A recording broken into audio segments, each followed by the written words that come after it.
What's going on, ladies and gentlemen? Welcome back to the Gin College Podcast. I'm your host, as always, John J. II. Thank you so much for joining us tonight on a Tuesday, the 3rd of March, 2026. We're already in the third month of 2026. It's moving fast. Time is advancing. Time is proceeding, whether we like it or not. That's just kind of the reality of the world. So thank you for joining us tonight on a Tuesday. We're here to talk about college basketball. As it's almost upon us, the greatest time of the year. This is my Christmas season. If I had a personal Christmas season, this is my Christmas season, approaching us quickly in the month of March. So March is here. It's a very special month for me, just because college basketball holds a very special place in my heart. And we're here to talk about college basketball tonight. There's a lot to unpack, a lot to look forward to, and a lot to still take place before everything is set in stone come Selection Sunday. Following the conference tournaments, just looking at everything from a broad view, everybody's speculating, everybody's looking at things from a bird's eye view. It's important to do that. But at the same time, we can't take everything we hear as gospel, because standings, just like the AP polls, just like individual conference standings, seeding projections, everyone's projecting the 1 and the 2 seeds. Was just reading a big article on CBS Sports where they're projecting the 1 and the 2 seeds. These can change. These can change day by day. With all the games that take place, with certain clinching spots, if you clinch the conference outright, obviously that's going to help you boost yourself and your team into a potential 1 seed situation or scenario. And then if you go on and win the tournament that you're in, the conference tournament, whenever conference you're in, mostly the big conferences, but in any conference that is in the Power 5, you're going to be looking at a 64 berth, where you're going to be in the tournament, in the big dance, as we called it, as it were. So we're looking at everything. Bracketology. Okay, it's a name that speaks for itself. It's a name that's been coined over the years. I can't pinpoint the year or the day when bracketology was deemed a coined term, per se, that it became a household term in the month of March. Speaking on college basketball, the sport we know and love the most. But it's a term that works. It's almost something that Stuart Scott would have came up with, or Scott Van Pelt. It's one of those words that would have been brought forth by one of those great sports analysts, and I wouldn't be surprised if one of those two gentlemen brought it to fruition. But we have to look at everything real quick. We got to look at bracketology. Let's look at the number 1 and 2 seeds, at least projected by CBS Sports. We'll look at them from a bird's eye view. So let's look at the 1 seeds across all 4 regions: the East, the Midwest, the West, and the South. We have to consider all of these because these are the regions that we're dealing with. Now, has to be known, just as a preface, just because you're in a certain region doesn't mean your team resides in that individual region. These regions are made for structural purposes only. So let's start in the East. With the 1 seed is the Duke Blue Devils. Obviously, they're the number 1 overall team in the AP polls. They hold that rightfully at the 1 seed in the East. They just got beat by Duke. The Michigan Wolverines, they hold the 1 seed in the Midwest as of today and or yesterday. We still have a whole slew of games to take place this week, and these could change. Now, mind you, if you're sitting at a 1 seed at this point in the game, you really got to shit yourself to lose that 1 seed at this point in the game. So you gotta consider that as truth. In the West, at the 1 seed, we have Arizona and the Wildcats, and then we have the Huskies of UConn in the South. Now, it's been said that Florida is nipping at the heels of the UConn Huskies for the 4th 1 seed being in the South, and that is true as they, as they're doing what they do best. And be it as it may, they are the reigning champs, and we did pick them. We capped them to win it all in several bracketology brackets last year. When you're talking about bracketology, March Madness, whatever you want to call it, it really holds its own. And they look to win the SEC outright with a win tonight against the Mississippi State Bulldogs, which are up. They're up 103-68 with just over 2.5 left in the second half. So it's looking like they're going to clinch the regular season outright victory in the SEC, and that's going to be an important feat for them. Especially, they don't have the team that they had last year. Okay, that has to be considered. They're looking at different players, different personnel, different big men. Obviously, a lot of these players, whether they were underclassmen, upperclassmen, grad students, a lot of these guys moved to the next level just given their prowess and their ability to win in a tight scenario. Now, they mentioned Florida nipping at the heels for the last remaining one seed, which is probably the most vulnerable of any one seeds, the least amount of probability to lock, we'll say, is that one seed in the South. And the irony there is, if we look back, if we rewind the tape to last year, we can remember this matchup. So Florida is nipping at the heels of UConn for the last remaining one seed in the South. Florida narrowly won against UConn last year in the dying embers, and it came down to free throws. It came down to garbage time fouls and shots in the paint that really you had to be clutch to win that game. And if you go back and look at the last 2 minutes, watch the highlights of that game. Just look up March Madness 2025 Florida Gators versus the UConn Huskies, and it's a good video to watch. It's worth your time. And that's just a little bit of irony there as Florida sits at a 2 seed. In the South, we'll go snake back through for the 2 seeds. In the West, Michigan State and the Spartans hold the 2 seed currently in the West. Houston holds the 2 seed in the Midwest, and Illinois and the Fighting Illini hold the 2 seed currently in the East. So Illinois has got to buckle down. They got to buckle up and get ready for the conference tournament, which is going to be a big determinant whether or not they hold the 2 seed in the East going into Selection Sunday. So that's going to be a big determining factor of how they perform and how they hold up in the Big Ten standings. So we'll have to look forward to all that stuff. Just looking at the 1 and 2 seeds is something that's worth doing. But listen, don't put too much stock in any of this stuff, because the 1 and the 2 seeds really don't matter. If anything, the 1 and the 2 seeds are the 2 groups of seeding teams that are seeded that have the biggest targets on their backs. So those are the teams that everybody, especially the 15, the 16 seeds, they're looking to knock off the 1 and the 2 seeds relatively quickly. And if history has told us anything, it shows us that these 2 demographics of seeds are the most vulnerable and have the biggest targets on their back. Everybody wants to prey on their downfall. Everybody wants to see them lose, whether it's in the first round or the second round.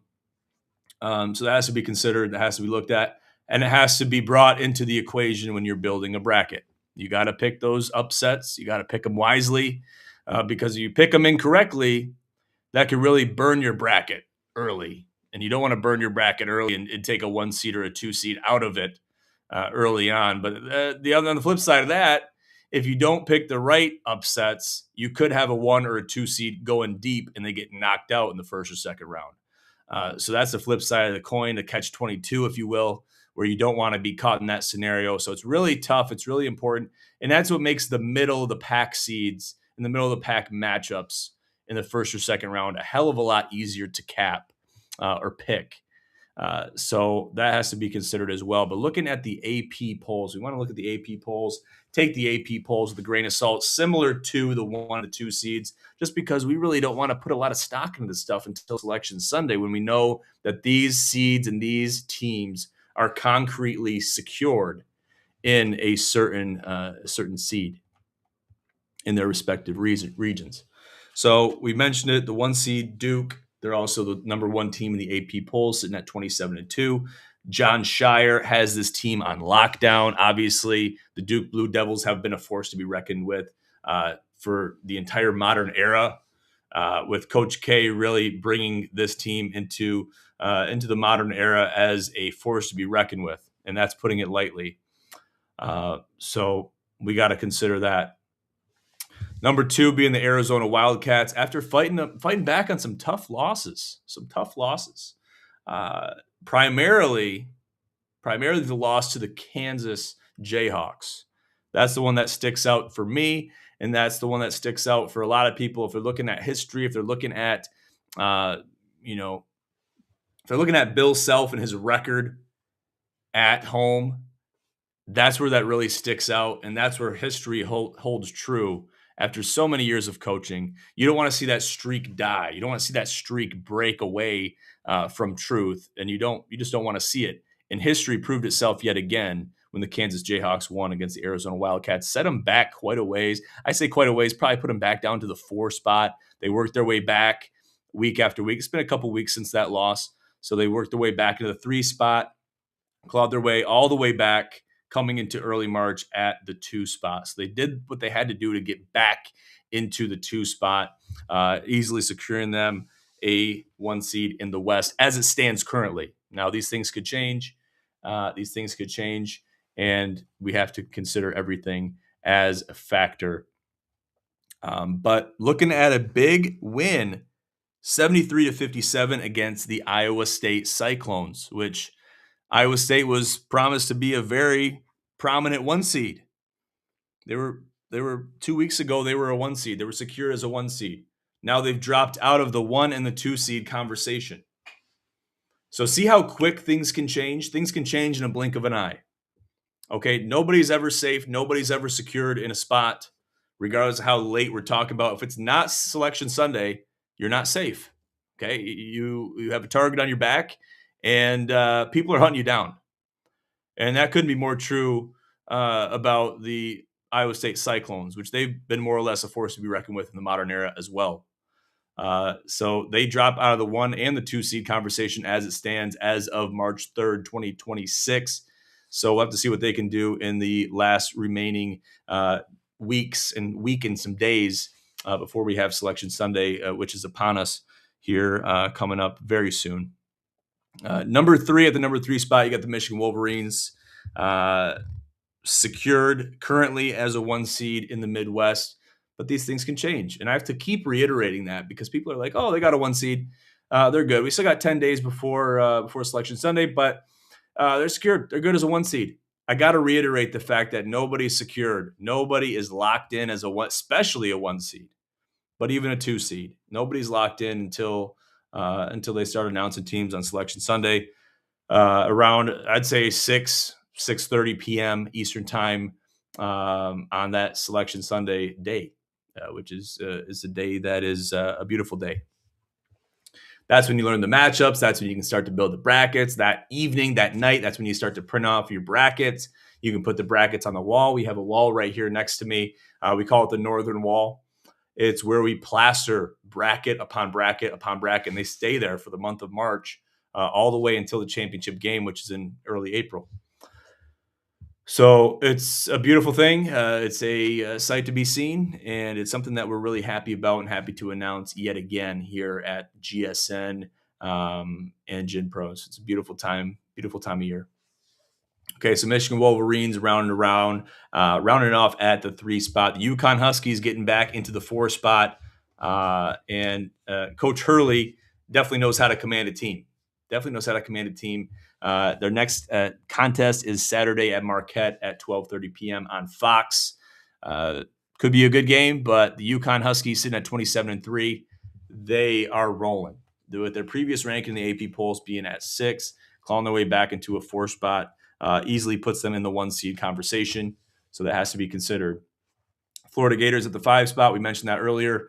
They are clawing at the heels of the UConn Huskies. And we'll see how that takes place after it looks like they'll handily clinch the SEC conference in the regular season. And how will they progress? How will they move forward?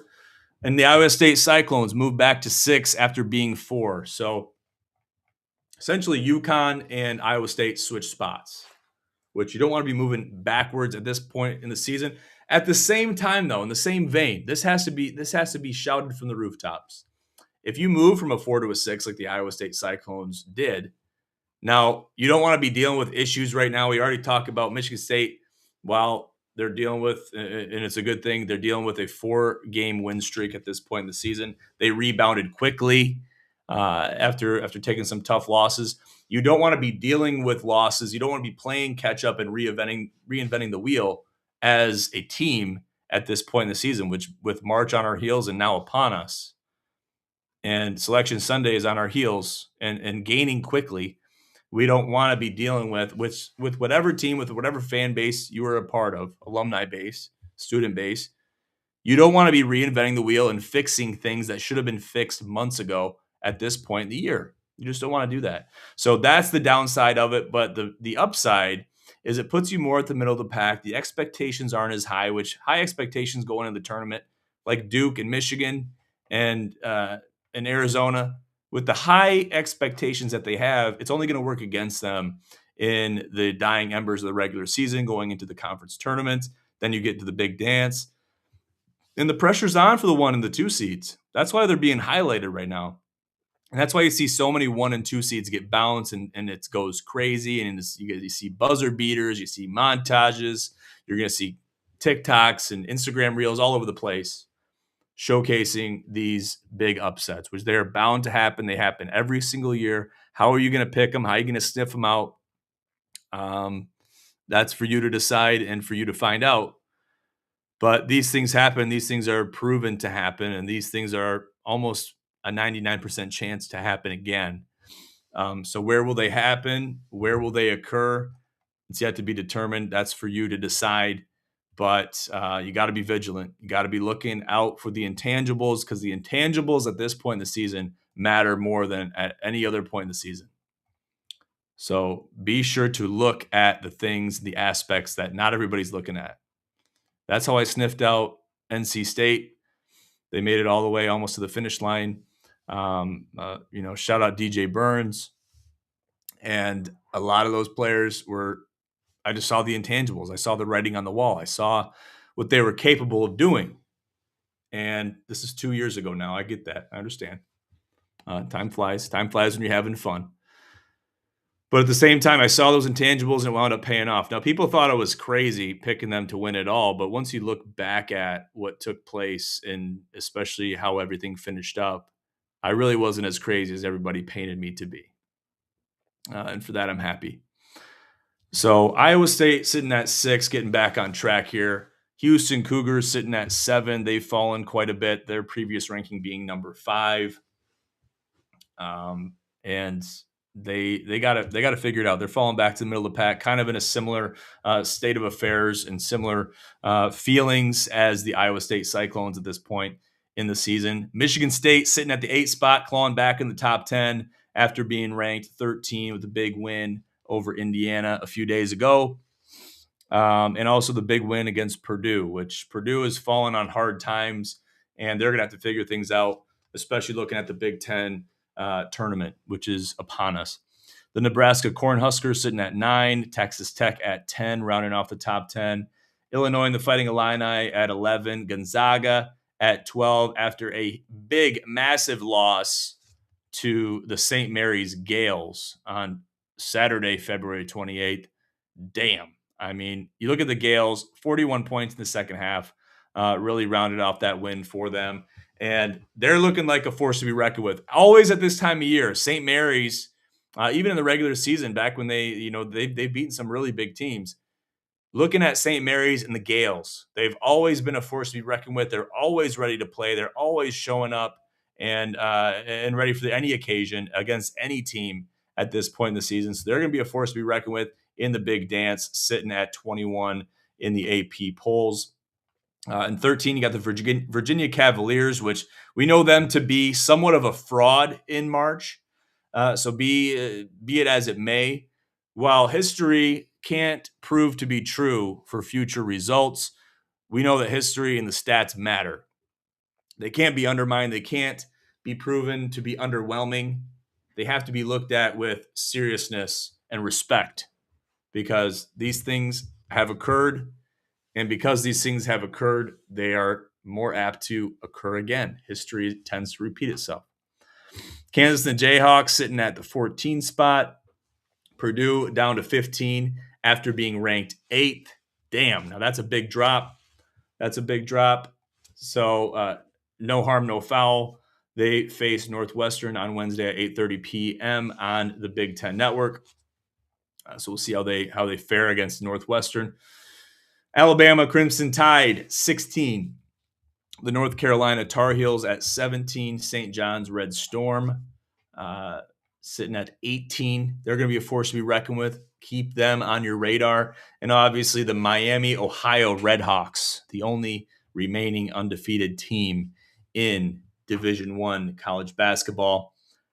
How far can they go? How far can they go and remain undefeated? Now, you can look at it as a strength of schedule situation. Now, you're looking at a team that's 29-0. That's 19th in the AP polls.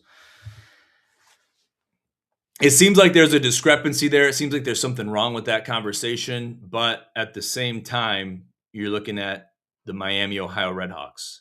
So I'm not saying undermine them because they're the Redhawks, but because of who they are, you just got to consider the facts and consider the strength of schedule when you're looking at that AP poll ranking. Which 19 for the Miami, Ohio Redhawks is really nothing to snarl at. It is a major accomplishment, and they're moving up from being ranked at the 21 spot the previous week. You got the Arkansas Razorbacks sitting at 20, led by Coach Cal. The St. Mary's Gales, as we mentioned, at the 21 spot. Miami Hurricanes at 22. The Vols of Tennessee at 23. The Vanderbilt Commodores at 24. And the St. Louis Billikens, rounding off the AP polls at the 25 spot, sitting at 26-3 after being ranked 23rd in the nation. So that rounds off our top 25 AP polls. There's a lot of good teams in there. There's no team where you can look at in the top 25 and be like, that team shouldn't be there. Just because of the feats, and you're looking at the ones that are in the 20s, those teams are there because of how they've performed, regardless of strength of schedule, regardless of how their matchups have ended up. You got to consider the facts, consider the AP polls, take them for what they're worth. And we've said this, we've been very critical of the AP polls in years past, and even in the last couple of weeks, I have. It's how do we get to the AP polls? How do we hold a candle to the AP polls? Other than saying, oh, that's just a poll that exists, that is made up of people that think they know what they're talking about. They throw a bunch of statistics in a blender and they give us a top 25. That's really the reality of the situation. That is why we have it. But because it became a household system to rank teams, it's kind of been ran with for a long time. And it looks like there's no sign of that changing. So we just got to deal with it. Be it as it may, it's a model that we use to make sense of everything. So Michigan State basketball, we just want to talk about these guys real quick. Like we said before, they're coming off a 4-game win streak. Big deal, big things happening in East Lansing with the Michigan State Spartans. I see them coming around. I see Kurt Teng making threes and converting. Now, when the shots are easy, when your back's not against the wall, you start to see shots fall. And it shouldn't be that way. Guys like Jeremy Fears making threes. Guys like Jackson Kohler making threes, which his three-point percentage has been absolutely abysmal if you look back the last couple weeks. Kurt Teng starts to make threes, which he's made them in the big moments, so I got to let Kurt Teng slide. But Jordan Scott has been playing well regardless if his back's against the wall or not. He's shooting the ball, making shots, making three-pointers, making shots inside the paint, free throws when they matter.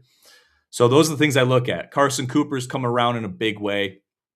I want to see these guys continue. Now, a lot of these guys that have played for Michigan State in years past, they have experience in March. They have experience in the big dance. They have experience playing for Tom Izzo in big-time moments and big games against big opponents. So I'm not worried about them.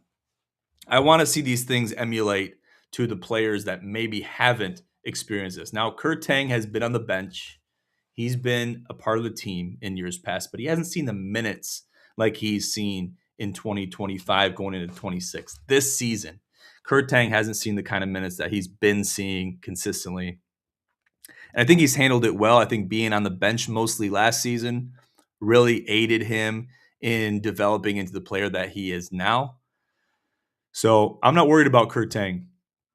But in games that matter, games in the big dance, it's mostly guys like Jordan Scott. It's guys like Cam Ward, which I really saw him crumble under the pressure. And obviously, he could have thrown that Purdue game. That Purdue game could have went to shit because he missed his free throws in the most important moment of that game where you couldn't afford to miss a free throw.